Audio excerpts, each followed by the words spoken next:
Costa, que é mais jovem, ele vai orar pelo invasão. Vai ser dias 12, 13, 14 e 15 de novembro, na cidade de Nova Esperança. Os jovens estão sendo convocados para estarem lá.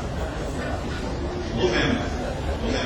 E o pastor Isaías Hernandes vai estar orando pelo nosso povo, para que realmente, que já começou desde hoje cedo e continuará até amanhã, mas que Deus continue a falar ao nosso coração através de todas as partes. Nesse momento nós estamos louvando o Senhor. Depois estaremos orando, depois teremos. Nosso Deus, nosso querido Pai, nós te louvamos, porque reconhecemos, ó Deus, a tua grandeza, a tua soberania sobre nossas vidas. Meu Deus, obrigado, Senhor, por este congresso, obrigado por esta associação, e obrigado, Senhor, por este evento também, onde estamos aqui, ó Deus, para juntos, ó Pai, louvar e glorificar o teu nome. Ó Deus, abençoa a nossa associação, abençoa, Senhor, a liderança, as igrejas, ó Pai, os obreiros, e todos aqueles, Senhor, que de alguma forma, Senhor, tem trabalhado e tem contribuído, Senhor, para o crescimento da tua obra aqui nesta associação. Abençoa esse culto nessa noite, ó Pai, abençoa o pregador, ó Deus, dá, Senhor, a direção do teu Espírito Santo sobre a sua vida. Meu Deus, abençoa nós também que estamos aqui nesta noite, e que tudo, ó Pai, que será feito aqui nessa noite seja para a honra e glória do teu nome. É isso que nós pedimos no nome de Jesus. Amém. Pai, nós continuamos a tua santa presença, lembrando a invasão. Nós ficamos alegres, Pai, porque nós encontramos jovens dispostos a te servir e dar os dias da sua vida ali, nesse projeto de 12 a 15 de novembro em Nova Esperança. Pai, nós pedimos a tua bênção sobre tudo aquilo que for feito ali, Senhor. Que cada jovem esteja se preparando em oração, em jejum, e que possa colocar de fato a sua vida nas tuas mãos para ser teu servo, luz ali naquela cidade. Pai, que Nova Esperança possa ser invadida pelos filhos da luz. Pai, que possa haver muita transformação de vida lá. Abençoa toda a liderança que está com esse projeto. Abençoa cada jovem que está se dispondo. Abençoa a igreja que estará recebendo. Pai, que seja um mover teu naquela cidade. E tudo para a honra e glória do teu santo nome. Nós oramos em nome de Jesus. Amém. Amém.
Graça e paz, irmãos. Mais uma vez, eu quero estar agradecendo a Deus pela equipe que está trabalhando aí na logística. Agradeço a Deus pela vida do pastor Cláudio, que esteve coordenando todo esse movimento. E agradeço a Deus pelo Paulo Silas, que está trabalhando nesse grupo tão maravilhoso. E quando estava cantando aqui, me senti nos céus. Senti o amor de Deus em cada cântico, em cada momento de adoração. Que Deus continue usando Paulo Silas e toda essa equipe maravilhosa que se preparou para esse momento. E nesse momento, irmãos, nós estaremos orando pela nossa pátria. O pastor Flávio hoje estava falando a respeito da oração. E ele fez uma pergunta, né? E a pergunta foi qual, pastor Flávio? No início. Qual foi a pergunta? Qual o seu tempo de qualidade de oração? Qual o seu tempo de qualidade de oração? E uma coisa que ele falou a respeito do nosso país. Será que o nosso país não está como está pela falta de tempo de qualidade de oração do povo que crê em Deus? Se na palavra de Deus em 2 Crônicas 7,14, nós encontramos lá: se o meu povo, que se chama pelo meu nome, se humilhar, orar, voltar do seu mau caminho, buscar a minha face, eu ouvirei dos céus a sua oração e sararei a sua terra. E esse momento nós estaremos orando pelo nosso país. O nosso país, nós estamos sofrendo, ouvindo falar de crises, ouvindo falar de desemprego, ouvindo falar tantas coisas negativas, e também tanta corrupção, tanto dinheiro público sendo desviado num país tão rico como o nosso. Nesse momento, nós estaremos tendo esse momento de orar pela nossa nação. E mais uma vez eu gostaria de convidar os pastores que viessem aqui à frente nesse momento, e nós estaremos orando pela nossa pátria. Você crê que a nossa pátria tem jeito? Você crê que Deus pode tocar no coração dos políticos? Você crê que Deus pode mudar o coração dos nossos políticos, como Ele mudou o coração de Nabucodonosor, como Ele usou Ciro, o rei persa, para ser o seu pastor? Deus tem poder para fazer o que Ele quer, certo? E a palavra dele diz o seguinte: se nós orarmos, Ele sara a nossa terra. E que nós possamos, não somente nesse momento de oração que nós vamos fazer, de clamor pela nossa nação, mas que nós possamos ter tempo de qualidade, como nós nos propomos hoje, quando aceitamos aquele apelo de estarmos orando mais, levando mais a sério a oração. E nesse momento então vamos estar clamando a Deus pela nossa pátria. Pastor Paulo estará nesse momento dirigindo esta oração. Convido a todos a se colocar em pé nesse momento, e vamos estar buscando ao Senhor de todo o coração, orando pela nossa pátria. Oremos. Senhor, a tua palavra nos ensina que devemos orar pelas autoridades, pela nação, para que tenhamos vidas tranquilas. Talvez a nossa inquietação e a turbulência na qual vivemos hoje no Brasil seja porque, de fato, nós não estamos colocando a vida da nossa nação, dos políticos, das tuas mãos, não estamos orando para que tenhamos vidas tranquilas. Então, mais uma vez, nós levantamos a nossa voz aos céus, ao trono da tua graça, Ó Deus, clamando, visita esta nação. Que o Teu Espírito, Senhor, traga um poderoso avivamento sobre as igrejas. Que os nossos púlpitos sejam cheios de poder e de unção, Senhor. Que as nossas igrejas sejam revitalizadas pelo Teu Espírito. Que haja, Senhor, no nosso coração um quebrantamento, de tal maneira que os nossos joelhos estejam no chão, nosso rosto no pó, nosso coração contrito, quebrantado na Tua presença. E é neste momento que nós nos encontramos assim, clamando a intervenção do Senhor sobre esta nação. Limpa o Congresso Nacional, limpa o Senado, Senhor, limpa o Supremo Tribunal Federal, e em todas as instâncias, instituições do nosso país, onde a corrupção impera, onde o poder do mal opera, onde esse esquema diabólico, Senhor, está em ação. Nós queremos ver todo o poder maligno sendo tirado, desmantelado em nome do Senhor Jesus.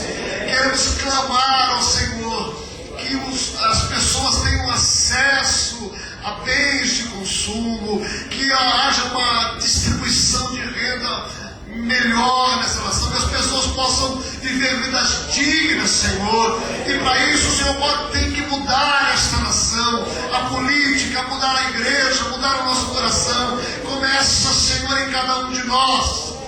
Oh Deus, em nome de Jesus, a começar em mim, quebra coração, quebra nossos corações em nome de Jesus. Estamos na expectativa de um grande avivamento, de que esta nação seja transformada pelo Senhor. E esta é a nossa oração, Deus eterno, no nome do Senhor Jesus. Amém.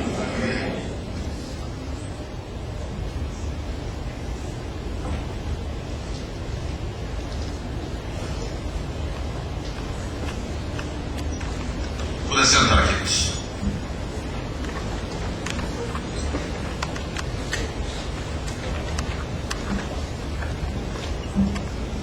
Mas agora vamos ouvir o coral da Ivanova.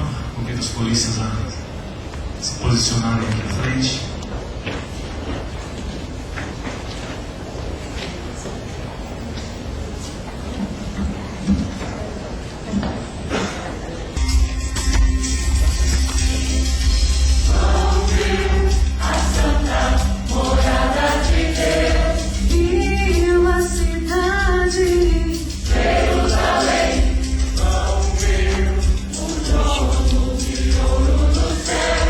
Assentado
Do meu viver condenação, Jesus veio a noite fez em clara luz, a Ele vou a rede louvores.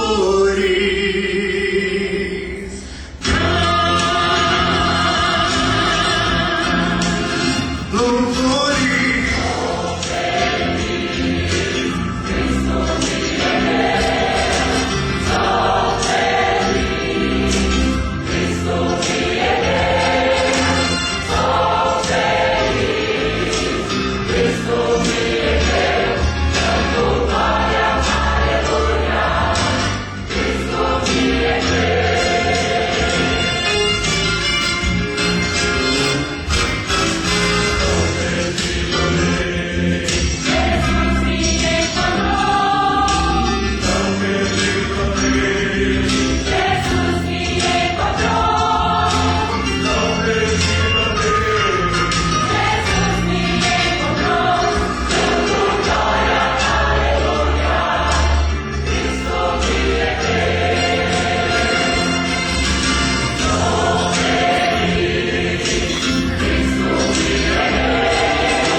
Evangelho de João, capítulo 9, versos 24 a 34.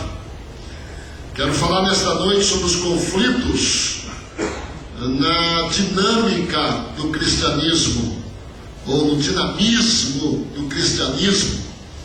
E hoje vou contar com apoio, porque eu me perdi de manhã com aquele aparelhinho aqui e me desconcentrei até naquilo que devia falar.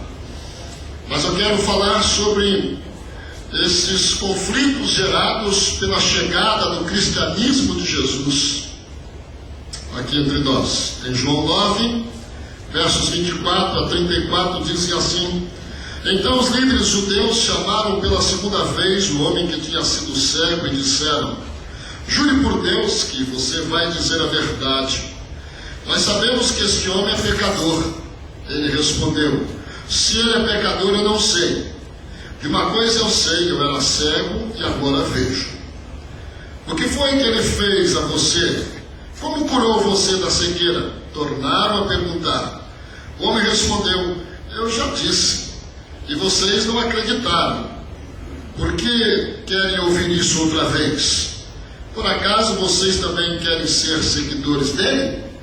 Então eles o xingaram e disseram: você é que é seguidor dele, nós somos seguidores de Moisés. Sabemos que Deus falou com Moisés, mas este homem, nós mesmos nem sabemos de onde ele é. Ele respondeu: que coisa esquisita, vocês não sabem de onde ele é, mas ele me curou. Sabemos que Deus não atende pecadores, mas ele atende os que respeitam e fazem a vontade dele. Desde que o mundo existe, nunca se ouviu dizer que alguém tivesse curado um cego de nascença. Se esse homem não fosse enviado por Deus, não teria podido fazer nada. Eles disseram: você nasceu cheio de pecado e é você que quer nos ensinar? E o expulsaram da sinagoga. Amém? Amém? Amém. Não porque expulsaram da sinagoga, né? Queridos, é interessante observarmos aqui na linguagem de hoje, a Bíblia na linguagem de hoje, ela traz algumas palavras muito interessantes. E quando eu li esse texto pela primeira vez, ou não pela primeira vez para estudar esse texto aqui, à luz desta necessidade, eu percebi uma frase aqui que me chamou a atenção, e então eu até preparei um sermão com esse tema, mas para esse momento eu estudei de forma diferente, trazendo uma expressão dentro do tema proposto pela associação, que as dificuldades que nós encontramos, as barreiras, as crises que são criadas no nosso coração quando o dinamismo do cristianismo de Jesus vem nos encontrando. Mas a frase interessante que chama a sua atenção é esta: que coisa esquisita. É quando aquele homem percebe que eles estão muito confusos quanto ao milagre que Jesus havia feito na sua vida. E eles dizem: que coisa esquisita, ele me curou e vocês não sabem nem de onde ele é. Queridos, nesta noite é interessante observarmos que Jesus veio cristianizar. Em outras palavras, ele veio fazer seguidores dele, veio formar seguidores dele. E essa tarefa que Jesus veio desempenhar com o seu ministério, ele veio fazendo com um grande dinamismo. E por ser Jesus, o Jesus dinâmico, que na sua impetuosidade vem instaurando o reino de Deus entre nós, ele encontrou muita resistência. E quando nós vemos a resistência dos líderes religiosos daquela época quanto à pessoa de Cristo, a pergunta ou as perguntas que nós precisamos fazer são mais ou menos estas: qual é a nossa posição diante do que Deus revela na sua palavra, a Bíblia? Qual é a nossa reação diante da manifestação incontestável de Deus na terra, em Cristo Jesus e depois dele? Como reagimos quando nossos limites, ou os limites da nossa fé, são questionados? Por isso, destaquei esta frase deste homem que era cego e agora vê. Quando ele diz que coisa esquisita seria a reação de cada um de nós também diante de um milagre tão grande. Nunca um cego de nascença havia sido curado. Em primeiro lugar, meus irmãos, vamos perceber que a dinâmica do cristianismo, ela então vai enfrentar e vai trazer, ou vai criar, ou vai enfrentar alguns conflitos, e esses conflitos eles são criados na reação dos que não conhecem Jesus. A primeira expressão que me chama a atenção nesse texto é quando o cego diz: que coisa esquisita, ele me curou e vocês não o conhecem, não sabem nem de onde ele é. Qual é a reação, meus irmãos? Como foi a reação daqueles que não conheciam a Jesus? A Bíblia diz que os líderes religiosos, fariseus e outros tantos seguidores do judaísmo estavam sem informação. Lá no verso 29, quando ele diz, então, vocês não sabem de onde ele é, mas ele me curou. Eu vejo aqui que Jesus estava completamente fora do perfil religioso da sua época. Jesus não tinha endereço. Jesus era aparentemente um sem-teto, não tinha cartão de visitas, tampouco e-mail, Facebook, nem pensar. Era desconhecido da religião e da região onde ele estava. Não tinha cargo denominacional, nunca aspirou à presidência de uma convenção, tampouco à direção geral. Jesus era o Filho de Deus que vinha então transtornar o coração daqueles que estavam realmente enraizados e arraigados às suas práticas religiosas. E na sua pregação dinâmica, no seu ministério cheio de dinamismo, porque o dinamismo é dele por consequência do cristianismo, ele vem então gerando esses conflitos no coração dos homens. Jesus, com certeza, se dependesse da convenção batista daquela época, não teria nenhuma informação a respeito dele para assumir o ministério pastoral. Ele não seria recomendado para uma igreja, talvez como as nossas. E ele, então, por isso, ao fazer aquele milagre, o cego que não tinha nada de teologia no seu coração, pelo contrário, citaria uma certa heresia da época, quando diz que Jesus não atende pecadores. Ele, então, meus queridos, ele faz a seguinte afirmação: vocês não o conhecem. Realmente, meus irmãos, é muito esquisito para uma fé que não conhece Jesus. E por isso o cristianismo vem confrontando aqueles que não têm informação plena a respeito de Cristo. E quando o cego diz desta forma, pressupõe-se que eles deveriam ter e saber a respeito de Jesus alguma coisa, deveriam ter conhecimento e saber de Jesus informações a respeito dele. Afinal das contas, os líderes religiosos daquela época eram os donos da igreja, vamos dizer assim, eram os que comandavam a fé, eram os homens da religião da época. Por isso, meus irmãos, é muito esquisito para qualquer um de nós ainda hoje relacionar o poder incontestável de Deus à ignorância a respeito dele. O cristianismo, no seu dinamismo, veio com um Jesus, o Cristo, que vem trazendo na sua pregação dinâmica a transformação radical de vida. E contestando, como disse hoje pela manhã, a prática religiosa como sendo a essência da vida de fé. E ele vem trazendo a necessidade de uma experiência íntima com ele. E aqui nós temos alguém chamado de cego. Um cego que enxergou Jesus. Um cego que enxergou Jesus não só com os olhos, mas um cego que enxergou Jesus com a fé, com o coração. E ele pôde compreender que ele realmente era o Filho de Deus que vinha transformar a sua vida. O cristianismo, quando vem trazendo estas confusões no coração do homem, percebemos que eles estavam confusos porque eles tinham conhecimento a respeito de Cristo muito limitado. Eles não sabiam quem era ele. Por isso, era uma coisa muito esquisita a incompreensão dos religiosos a respeito da transformação que Jesus faz numa vida quando lhe toca. Lá no verso 29, mais uma vez, sabemos que Deus falou com Moisés, disseram eles, mas este homem, nós mesmos nem sabemos de onde ele é.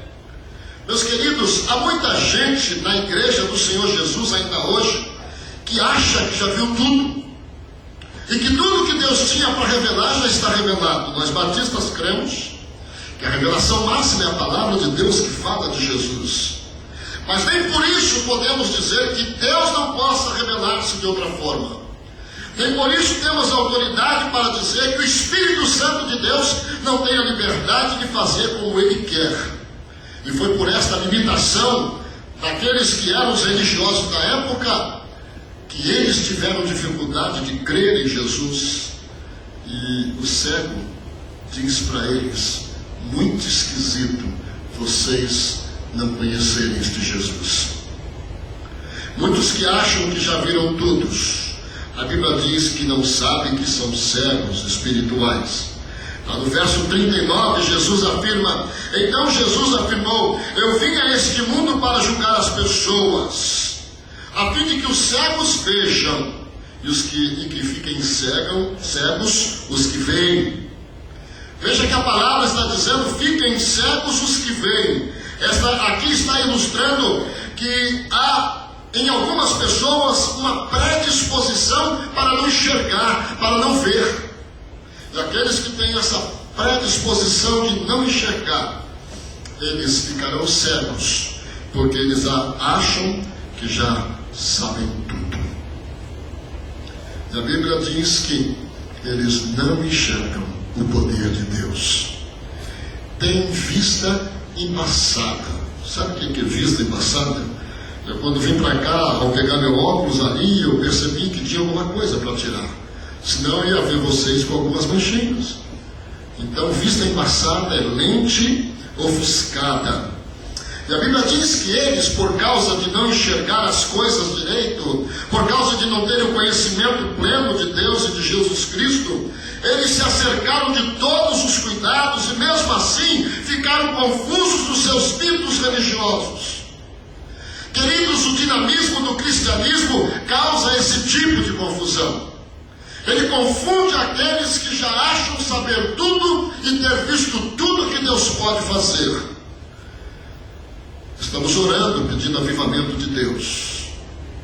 Mas quando oramos por um avivamento de Deus, como crentes denominacionais, batistas que somos, devemos estar preparados para grandes revelações de Deus em nosso meio. Grande agir de Deus em nosso meio. Coisas que nós nem imaginamos que Deus pode fazer, Ele faz. Porque quem somos nós para dizer que Deus tem limites? Presta atenção, meu irmão. Os conflitos gerados na dinâmica do cristianismo, a segunda lição que separo para vocês nesta noite é que, porque eles não conheceram o incontestável poder de Deus. O poder de Deus vai além, sempre foi e sempre irá, além das nossas expectativas e além da nossa capacidade de compreender. Por isso, repito, quando falamos de avivamento espiritual, nós estamos falando do mover de Deus em nosso meio. E o mover de Deus em nosso meio, com certeza, fará milagres. Porque para nós é milagres, para Deus é rotina. É o que Ele pode e o que Ele faz. Quando nós não conhecemos o poder incontestável de Deus, então nós começamos a traçar limites para a nossa fé. É como se nós engessássemos Deus dentro das nossas medidas de compreensão. Temos dificuldade de compreender a ação de Deus em nosso meio. A pergunta que me cabe agora é essa: o quanto eu sei, o quanto eu conheço de Jesus e de seu poder? Quais têm sido as nossas experiências de fé com Jesus no dia a dia? quando nós passamos a viver a igreja multiplicadora, ou a evangelização discipular, o compromisso de testemunhar de Jesus como fomos desafiados nesta tarde, quando nós o fazemos, experimentaremos ações de Deus na nossa vida que nunca experimentaríamos se nós não falássemos dele com as pessoas. E é interessante que a Bíblia é cheia de conselhos para a gente. Ela fala que aquele que leva a preciosa semente andando e chorando voltará sem dúvidas como? Com alegria, trazendo consigo os seus molhos. Eu nunca vi um crente falar de Jesus para alguém e depois chegar na igreja e contar um testemunho mais ou menos assim: pastor, eu preciso dar um testemunho.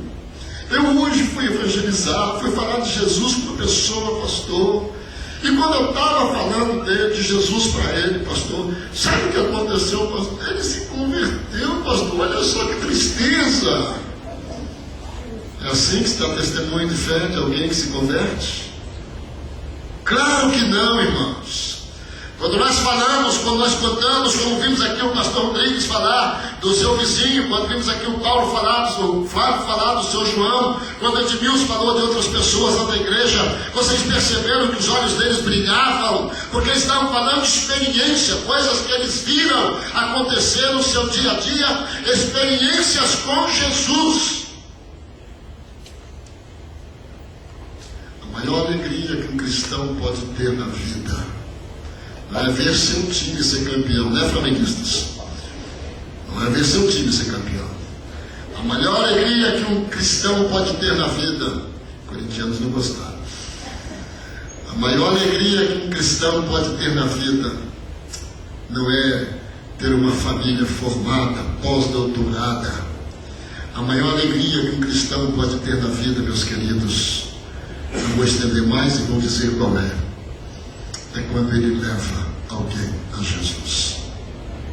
Se você nunca experimentou isso, você não sabe o que você está perdendo. Não dá para contar.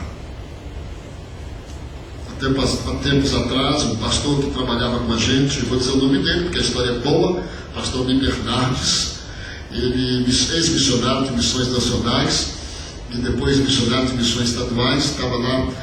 Chegou no meu escritório, aliás, dentro do carro, entrou comigo no carro, saímos juntos e ele começou a contar uma experiência. Isaías, aconteceu um fato curioso. Eu fui ali numa farmácia comprar um remédio e quando cheguei lá, eu encontrei um farmacêutico, conversando com ele, descobri duas coisas boas dele. Primeiro, ele era carioca, só porque ele também é carioca. Segundo, ele era flamenguista. Há controvérsia, né, Rodrigues? Ele era flamenguista. Duas coisas boas, flamenguista. Eu falei, mas daí? E daí, então, aquele negócio que ele viu, por eu ser carioca, ser flamenguista, conversando com ele, daí um pouquinho, quando eu me dei por mim, estava eu e ele ajoelhados atrás do balcão, orando, e ele entregando a vida a Jesus. Amém, igreja? E ele contou isso com uma alegria no coração. Não há como contar o que Jesus faz na vida de uma pessoa com tristeza.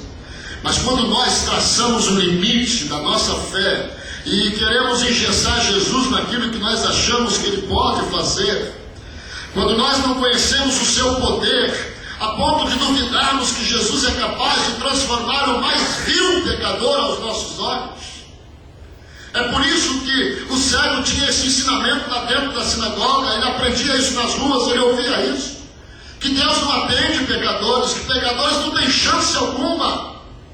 Hoje de manhã falamos que o cristianismo vem arrebentando essas barreiras. Ele vem dizendo que todos têm direitos a viver na fé, não somente aqueles que são religiosos e que fazem as coisas certinhas. Por isso, meus irmãos, aqueles homens, quando contestados pelo cego, eles olham para eles e diziam assim: nós conhecemos Moisés, mas esse tal de Jesus aí não. Queridos, a grande tristeza que pode surgir na gente é que às vezes trazemos muito de Moisés conosco e pouco de Cristo.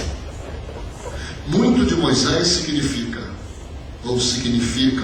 regras, tradições religiosas, cumprimento de deveres e obrigações. Por isso, vida religiosa não é vida feliz.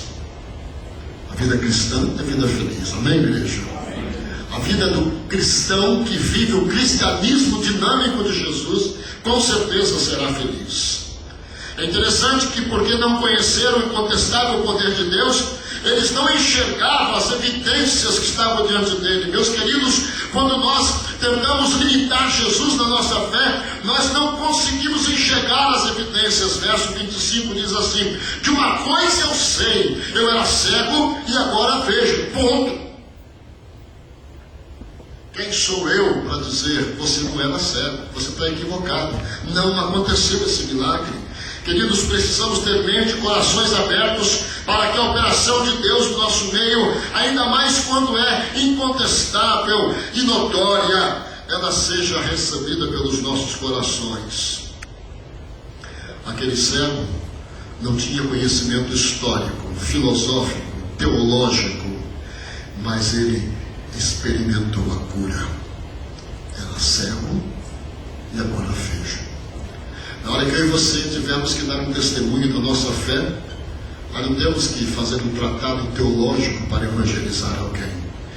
Basta contar o que Jesus fez na sua vida. Basta dizer a experiência que você viveu com Jesus. Ah, meus irmãos, como é triste quando numa reunião de oração nós somos desafiados a contar uma bênção, alguma coisa extraordinária que Deus fez conosco naquela semana, e nós passamos a vista em todo o nosso calendário semanal as horas que estivemos acordados, momentos de relacionamento com pessoas, e nós olhamos e não conseguimos detectar o milagre de Deus acontecendo na semana. Não conseguimos detectar uma ação de Deus na nossa vida. Isso é muito triste. Quanto de Cristo eu tenho na minha vida? Quanto mais de Moisés eu tenho, menos de Cristo eu tenho, eu diria assim, quando se compara a lei de Moisés e a graça de Jesus. Entende o que eu digo? É interessante observarmos, meus irmãos, que quando ele diz uma coisa eu sei, ele faz para mim agora a seguinte pergunta: e você? E você? E você? E eu? O que nós sabemos? O que é que nós temos experimentado em Cristo Jesus? Qual é a nossa experiência semanal, diária com Cristo? O que eu posso contar para o meu vizinho, para o meu amigo? O que eu posso contar para o meu barbeiro, para o meu cabeleireiro? O que você pode contar para a sua manicure? O que você pode dizer para a sua diarista? O que é que você pode dizer para o seu professor, para o seu patrão, para o seu empregado? O que nós podemos dizer para ele da ação de Deus nas nossas vidas? O que é que Jesus fez na nossa vida? Eu era cego e agora vejo. Deus tem poder de agir em cada um de nós e na sociedade, através do dinamismo, através da influência, através da ação do cristianismo em cada um de nós. A gente que não crê em milagre. Eu conheço uma história de um homem que queria desafiar um cristão, muito simples, um ex-viciado em álcool. Aquele homem converteu-se a Jesus. E um dia ele foi contestado por um dos seus colegas que não era cristão e que não dizia ser ateu, não acreditava em Deus. E querendo zombar daquele cristão agora convertido, com uma vida nova, transformada por Jesus, antes vivia nas calçadas, caído, e agora então está vivendo bem com Cristo, com a sua família, na igreja, um homem transformado, uma nova criatura. Ele agora é contestado por aquele homem que dizia não acreditar no poder de Deus e que esse negócio de Bíblia, igreja e Deus é tudo balela. Aquele homem então disse: vocês crentes, vocês são malucos. Nunca se viu um negócio desse. Como é que vão acreditar que Jesus, por exemplo, transformou água em vinho? Imagina. Absurdo um negócio desse. E aquele cristão que antes era um alcoólatra e agora um crente em Jesus, ele disse: vamos lá em casa, que eu te mostrar um negócio. Aí ele chamou aquele cidadão, eles foram os dois para a casa dele. Chegando na casa dele, ele, quando chegou na porta, que abriu a porta, Ele mostrou a sala dele assim. Tá vendo aquele tapete bonito ali? Tô vendo, bonito realmente. Você olha, é legal. Tá vendo aquele jogo de sofá bonito ali? Tô vendo. Tá vendo antigamente era vitrola, né? Aquela rádio vitrola ali, bonitona ali? Tô vendo. Ele foi mostrando tudo que tinha na casa dele. Aí veio a mulher dele, oi, bem, como é que você tá? Abraçou ele, beijou. Ele, tá vendo essa mulher maravilhosa, cheirosa, perfumada, que me beijou agora aqui também? Ele disse, tô vendo, legal, casamento bonito, né? Ele olhou para ele e olha, tudo isso aí é na cachaça. Jesus transformou cachaça em tapete, transformou cachaça em sofá, transformou cachaça em rádio vitrola. Jesus transformou a cachaça numa mulher feliz que eu tenho comigo hoje, porque antes, quando eu era bêbado, alcoólatra, ela tinha medo de mim quando eu chegava em casa. E você dizer que Jesus não transforma água em vinho? Ele transformou cachaça nisso tudo. Como é que ele não pode transformar água em vinho?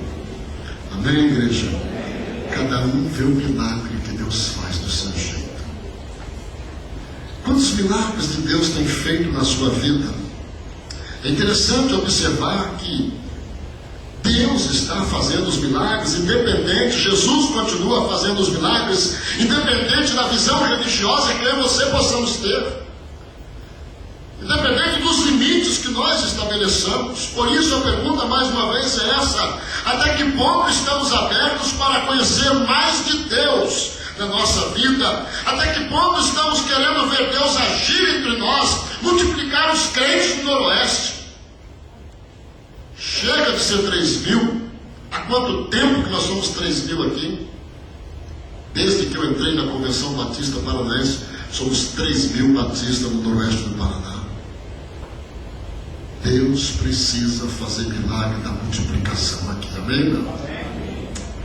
E Ele só vai multiplicar através de nós. Ele vai mandar anjos aqui pregar o Evangelho. Ele pode até fazer, mas eu acredito que ele não está pensando nisso, não. Presta atenção. O poder de Jesus se manifesta apesar e acima dos nossos padrões de religiosidade. Vou repetir. O poder de Jesus se manifesta acima e apesar dos nossos padrões doutrinários e religiosos. Nós não podemos, meus queridos, em hipótese alguma, limitar o poder de Deus.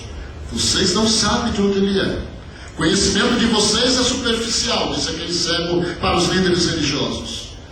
Mas Ele fez milagre na minha vida. Ele me curou. Ele me curou. Não tem como negar. Tem?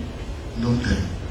Eu estou dizendo, meus queridos, também, não pense que eu estou aqui pregando o cristianismo, onde levanta lá, um faz uma revelação, levanta outro lá, faz outra, e vai começando a dizer que tem um milagre ali, tem um milagre aqui, porque todos os milagres que Deus faz são notórios.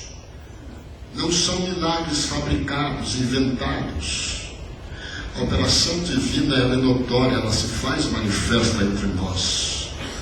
E há comprovação disso.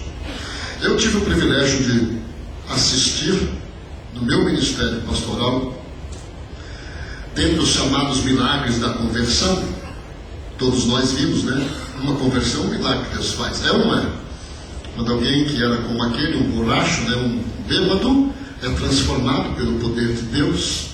Quantos de nós aqui tivemos um passado, que Deus mudou aquele passado, não é verdade? E Deus nos fez novas criaturas. Nós somos milagres de Deus aqui também. Não é verdade? Mas eu tive o privilégio, meus irmãos, de meu ministério pastoral presenciar 3 grandes milagres. Eu falo isso com muita ousadia e com temor também, ao mesmo tempo, porque não foi eu quem disse que são milagres. Foram os que estavam juntos. E eu não fui o santo milagreiro também, por isso eu posso dizer. Não foi eu quem fez os milagres, quem fez foi o Senhor. Dos 3 eu vou contar um para vocês nesta noite. Um foi de multiplicação de pães, lá no norte do Paraná, lá na cidade de Centenário do Sul. O segundo foi de Deus acalmar a tempestade. No dia da minha posse, em Paranaguá, no meu primeiro ministério, Deus acalmou a tempestade literalmente. Coisa espantosa aconteceu naquele mar de Paranaguá. E o terceiro milagre, que nós chamamos da ressurreição de uma irmã em Cristo Jesus. Eu era professor da classe de novos crentes, me permitam contar esta experiência, lá na primeira igreja batista de Paranaguá. E tínhamos muitos novos convertidos, quase todos jovens, mais ou menos uns 25 naquela classe de manhã. E eu mesmo dava aula para os novos crentes. E tinha uma moça lá chamada Silvana. Silvana havia se convertido e ela tinha uma enfermidade que era varize do esôfago.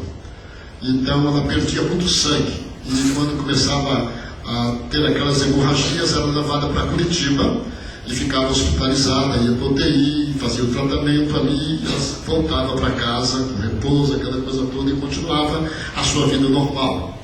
Mas de vez em quando ela tinha uma crise daquele tipo, e ela sofria muito.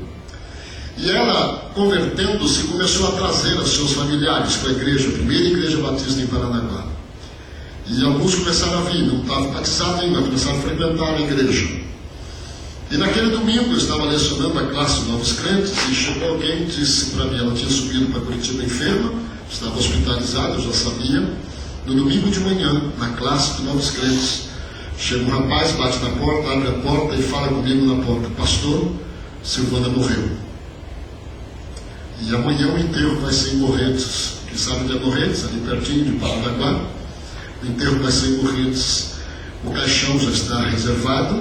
A casa vai ser a casa da avó dela, em Morretes, e ela vai ser sepultada amanhã. Amanhã o corpo vem para cá. Eu olhei para aquela pessoa e disse assim: não é possível. Silvana não morreu.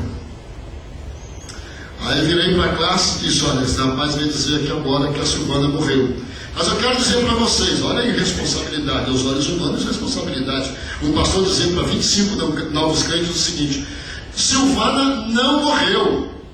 E eu ainda vou batizar Silvana aqui da igreja. Falei bem assim para os novos crentes. Quando acabou a classe, estava saindo pelo corredor, eu ia subir ao púlpito.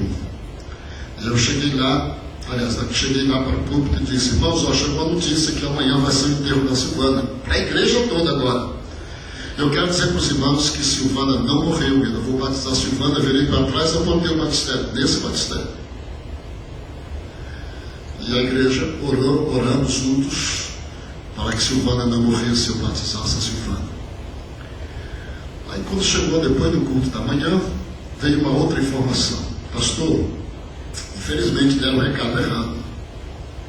Ela está perdendo muito sangue, perdeu muito sangue, os médicos desenganaram, ela não vai viver mais, e a família está autorizando a desligar os aparelhos para que seja feito o enterro. Ela não resiste mais de tanto sangue que ela perdeu na hemorragia. Eu disse para aquela pessoa que me falou por telefone: eu ainda vou batizar a Silvana. Silvana não vai morrer, e ela não morreu. Antes do culto da noite, chegou a notícia que Silvana tinha saído da UTI. Eu disse: irmão, Silvana saiu da UTI. Eu falei que ela não tinha morrido, e eu vou batizar a Silvana. Ela está no quarto do hospital. Passou metade da semana, na quinta-feira, no culto de oração, a notícia já foi essa: Silvana foi para a casa da irmã dela em Curitiba, está lá em repouso. Meses depois, eu batizei Silvana. E ela levou toda a sua família para a igreja. Deus tinha um propósito de milagre na vida daquela moça. E depois eu saí para o estado do Rio de Janeiro para pastorear, e 2, 3 anos depois que eu estava lá, a Silvana veio a falecer da mesma enfermidade. Mas ali ela saiu da morte, foi curada pelo Senhor. E sabe o que aconteceu? Na segunda-feira, quando essa notícia, porque em Paranaguá é assim: você dá uma espetada no meio da sua igreja, todas as igrejas vão dar um grito, porque tem parente em tudo quanto é igreja. Então tudo que eu pregava na minha igreja, as igrejas todas de Paranaguá sabiam que eu tinha pregado.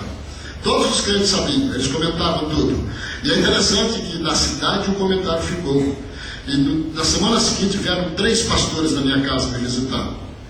E 2 pentecostais e um pentecostal, como diz hoje, né?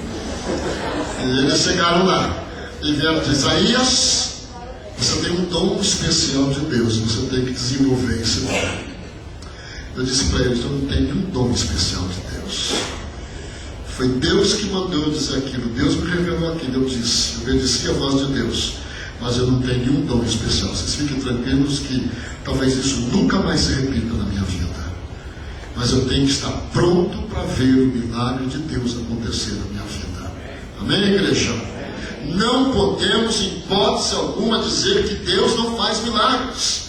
Não podemos, em hipótese alguma, dizer que Deus não pode realizar. Por isso, meus queridos, para concluir a meditação desta noite, nós vamos dizer que esses conflitos na dinâmica do cristianismo, porque ele confronta, é o confronto da nossa crença diante do poder de Deus.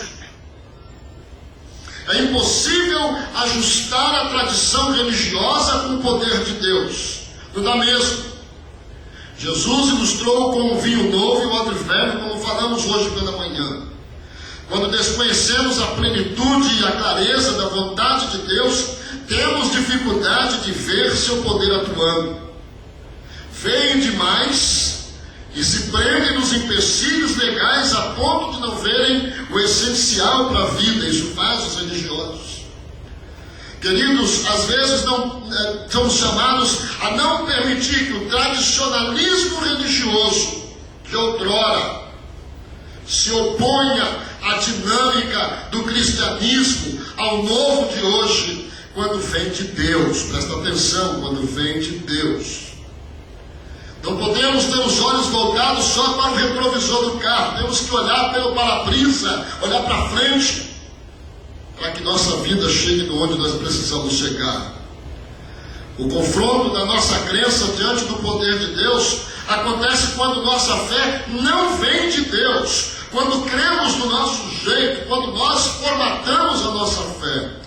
A vida da tradição religiosa, meus irmãos, é insossa, é triste, é sem graça, sem a alegria da verdadeira vida que Jesus trouxe.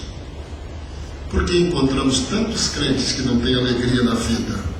Porque se tornaram somente batistas, religiosos, mas que não vivem no dia a dia a transformação do poder dinâmico do Evangelho de Jesus Cristo, nosso Senhor.